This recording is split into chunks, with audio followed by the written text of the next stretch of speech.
Hey, Coach, so glad you found us. Couple things. First of all, subscribe. We love those people that subscribe. That's the first thing. Second thing is go over and check out teachhoops.com for coaches who want to get better. Let me help you win more games, less time, 30 plus years of coaching. Come join our community. It is unbelievable. There's nothing else like it. 14-day free trial. It's the only place you'll find that on the web. Let us help you become better basketball coaches. All right, let's head off to the video. So next one I'd like to talk about is how do you replicate tournament time in practice? Yep. And I'm gonna take in this because, like you said, we're a week away. In about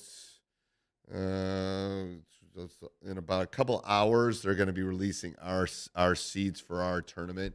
First of all, replicating for the high school season, a replicating tournament, you should if you're waiting till a week or two before it's too late. There are several things I think go into this criteria. First thing is mentally preparing them for what it's going to be like, what the gym's going to be like, how it's going to be hotter, how it's going to be fuller crowds, all of these things, how it's going to be one and done. I've been talking about this for a month and a half about, like, this is like tournament time. You lose, you go home. Like, we got to pretend like we can't lose this game. That's maybe why we've won 11 of our last 13, I think. So I think that is it. I think also a lot of the situational work should be ramping up now, like, because games get closer, games get more physical. We spend at the beginning of the season very little time on situations, and I know we had a podcast about this, but then we ramp that up. We also in our program have some traditions that we do, and I'm not going to share them all in this podcast because I'm still coaching and I don't want to give all my secret sauces away. But we have a lot of traditions that are just tournament traditions, things we just do because it's tournament time. Here's how we do this. Here's how we do this. And I think that do you feel like you need to focus at one game at a time for the kids? But obviously you know that your coaches and so forth, you've been preparing already months ago, getting film for multiple. Oh yeah, we've got film on everybody. And so forth. We've got film on everybody in our sectional already. I know. I really enjoy your huddle. It's amazing. And also, I watch a lot of good basketball. Yeah, it's been nice. I put a couple of behind the scene things. You should watch those. I don't make those public. Those are more for teaching. Those are more for me. And I don't know if I put them on huddle. I might have put them on somewhere else because it's more for, like, when I do my pregame or I just want to watch how I'm doing it to get the nuances of my coaching. But yes, for me, since probably that 36-hour bus ride back from Florida in December, I've been thinking about tournament and preparing, just thinking about it, but more preparing, like getting the tape. It's not like we don't have synergy. So, but like for you, I mean, you've been doing this so long, and you got it down to a science because you've won multiple state titles. What would you say to a new coach that's just really getting their feet wet at the head coaching? What is the best aim towards playoffs? I mean, you got it down to a science. First of all, you need help. Right. You're going to need help with scouts. You're going to need help with breakdowns. So you got to delegate. That's the first thing. Like we have our senior night, parent night, senior night on Tuesday. It's Sunday when we're doing this. I mean, I go buy the things. Like, I'll buy the things like flowers and the programs and those. I'll buy those. Yeah. Personally, that's my gift to them. But the other stuff is all delegated, either the senior parents or my assistant coaches or all that kind of stuff. Because I don't know, I'm worried about our opponent. I'm worried about getting us ready. So I think one of the big things is to be able to delegate a lot of those nuances to. I always say it's below my pay grade. My pay grade's not that high, actually, but it's always below my pay grade. So how do you replicate playing back-to-back, just some of the times throughout the season where you play back-to-back? That is because hard. That's a special gift in itself. It is hard. That is hard. It's I mean, like the state tournament in itself, like when you were in 2000s, I mean, you were playing 3 games in 3 days, Thursday, Friday, Saturday. Yep. So that, again, it goes to preparation. Like, we'll already, once the seeds come out, we'll figure out who we're playing Friday and who we could possibly play on Saturday. So the key is hydration. The key is sleep. And the key is what they eat within And several are hours you of the end of the having your game. assistant coaches then fast drawing all the other teams to have that in preparation? Yes. Whether it's So we'll have the 3 teams for that weekend. We don't worry about the next week. So we play somebody on Friday, and then we will have all 3 ready okay. for after that game. So we win on Friday.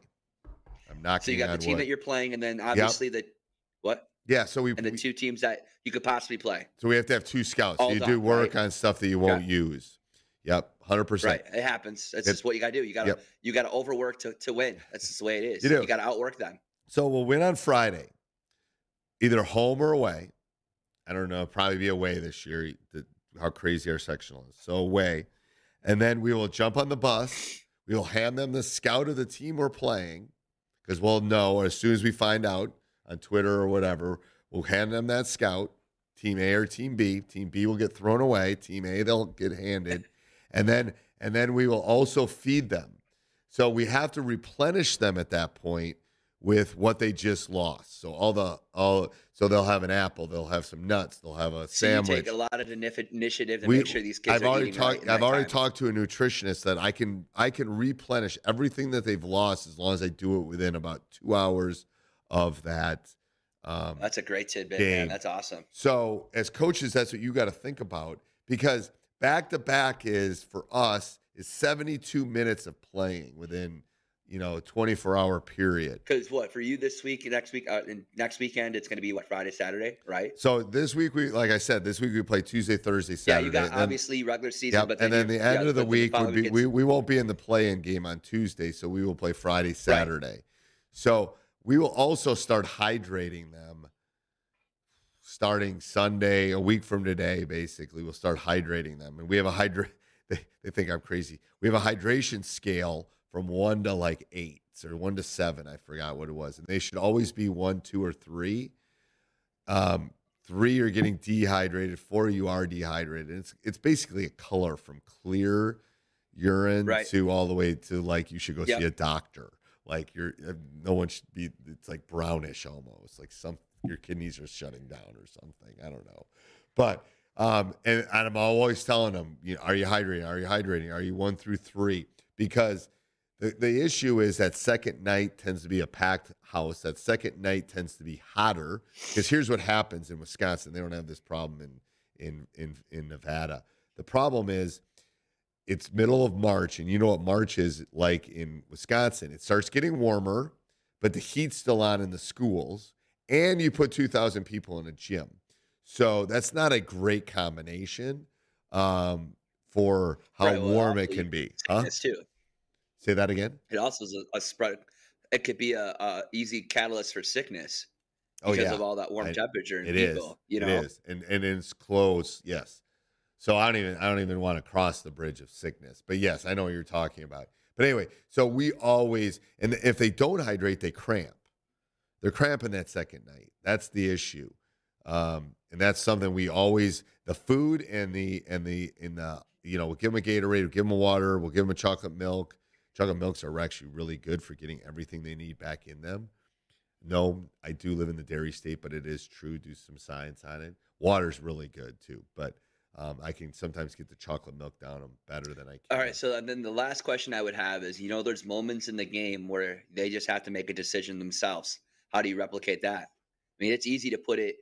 I mean, it's just says trust in your players. I mean, is that just a product of what you've done all year? You just have to be able to trust them to make the right choice, because there's going to be a moment. You've said this we've been doing this podcast for almost 5 years. There's going to be some point when a big game, you're just going to have to make a decision because you won't be able to hear me. How do you replicate that? Yeah, they couldn't hear me on Tuesday at Craig because it was senior night. You replicate it with again, I'm giving some secrets away. You take the speaker system in the school and you find some background noise on YouTube or something. You just play it really loud so they can't hear you. Yeah. So it's the sole reason, and you know this. It's the reason we have numbers. It's the reason we have colors. It's the reason we have hand signals like fist or open hand. But they got to talk to each other. Like we had a miscommunication in the Craig game on Tuesday, and I was hot because they just weren't, there was a substitution and they weren't talking to each other, and it was the nuance of that's on you. That's not on me. That's on you not communicating. Right. But yes, I think that's that communication part of it, I think, is a really big thing moving forward. Anything else on postseason? What did you do on postseason? Just one game at a time. 1-0, that kind of Badger thing. Yeah, that mentality. Not making them, obviously we do the back work, but having them focus on that game. Sometimes the kids tend to look up past an opponent, and that's the last thing you want to have them do. Right. Just focus on trying to get their mind. You know that you're looking ahead because that's just good practice. You know that you're always looking ahead to opponents you're playing in the regular season because there's just not enough time in the day. You're going to have to do some, I always say, front loading, right?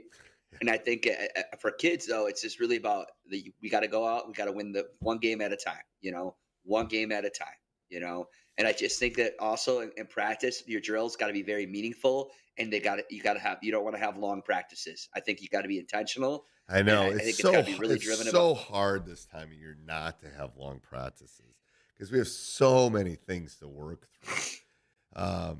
But it is. You're right because their legs are shot. 3 games this week. I know. It's going to be tight. It's going to be short and it's going to be tight. That's the issue. We're going to work on our plays. We're going to work on our quick hitters. We're going to work on those specifics that we can do in 3 reps, 3 perfect reps, and we move on because I got to keep their legs. I just think at this point, skill development, fundamentals, all those things kind of go to the wayside because if they don't have it down at this point, it's not gonna showcase in the season. I think I do think that you got to get lots of free throws up, lots of shots up.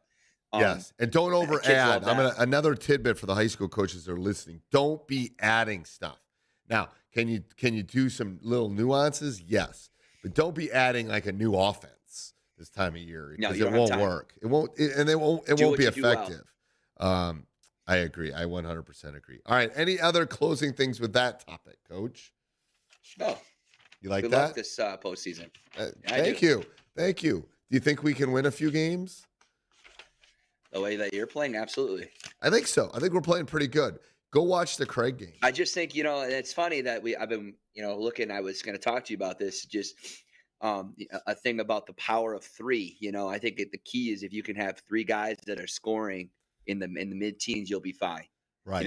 When you got 3 guys, I've looked at some of the best teams in the state this year, 18, 16, and 15. Another team had 18, 16, 15, 11.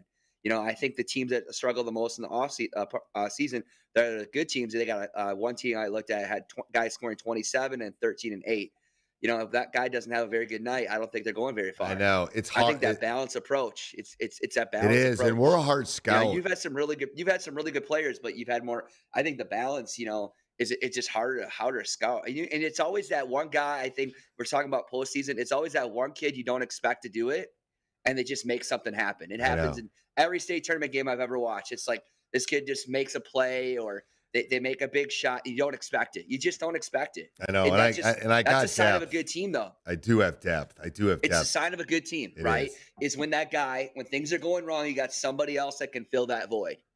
Yeah, I know. And I feel like that. I feel like, can we lose? Yes. But do I feel like we have some of the teams that can click? I do. I really do. It's like, and if we can go far in the sectional, who knows? Like, we win the sectional, we can win it. At least have one game at a time. Yeah. You think? I know. Yeah. All right. Hey, Coach, so glad you enjoyed the video. Subscribe and like, and go over and check out teachhoops.com for coaches who want to get better.